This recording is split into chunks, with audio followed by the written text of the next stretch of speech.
So in 2020, when the whole world shut down for COVID, we were gearing up for our hunkering down with the seven of us in our house. Ryan had a sprained ankle and he was kind of dealing with it on and off since October. Doctors were closed, they were not answering.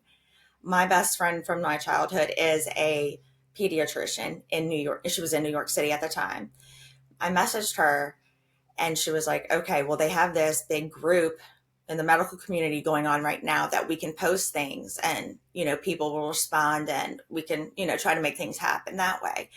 Crazy enough, she did that, posted it out there. This guy was a resident of a neurologist here in New Orleans before he became a doctor.